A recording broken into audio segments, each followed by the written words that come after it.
வணக்கம் பிரதர். வணக்கம் பிரதர், நீங்கள் ஆக்சுவலி உங்களோட ப்ராப்ளம் டயாலிசிஸ் போக வேண்டியது. பிகாஸ் ஸ்டேஜ் 4 வாட்டா பிரதர்? ஆல்மோஸ்ட் நேரிங்களா, அதாவது ஸ்டேஜ் 4 நான் வந்துருச்சு. ஓகே, அடுத்து ஒரு ஸ்டேஜ் போனால் 5வது ஸ்டேஜ் போனால் டயாலிசிஸ் போகணும்னு சொல்லிட்டாங்க.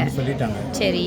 ஸோ நான் என்ன பண்ணேன், இதுதான் நமக்கு கைவசம் இது இருக்குது, விஆர்4 இருக்குது. ஆமாம். ஓகே, விஆர்4 வந்துட்டு ஒரு நாளைக்கு 21 கேப்சூல் எடுக்கிறோம்.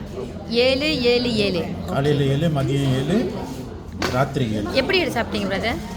மெத்தட் நான் நாக்கு கடியில் கொட்டுவேன். சரி. நாக்கு அடியில் கொட்டி ஒரு 10 நிமிஷம் அப்படியே வச்சிருந்து அப்புறம் முழங்கிடுவேன். ஓகே. ஓகே, அதன் பிறகு ஒரு ஹவர் கழித்து அப்புறம் நான் சாப்பாடு எடுத்துக்குவேன். ஓகே. இதே மாதிரி செஞ்சுட்டு 3 மாதம் அந்த மாதிரி தொடர்ந்து செஞ்சுட்டு வந்தேன்.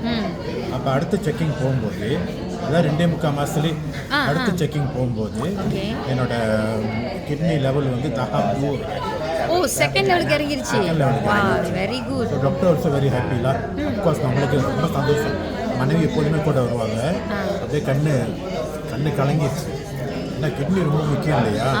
கிட்னி போச்சுன்னா எல்லாம் போச்சு, ரைட்? அந்த மாதிரி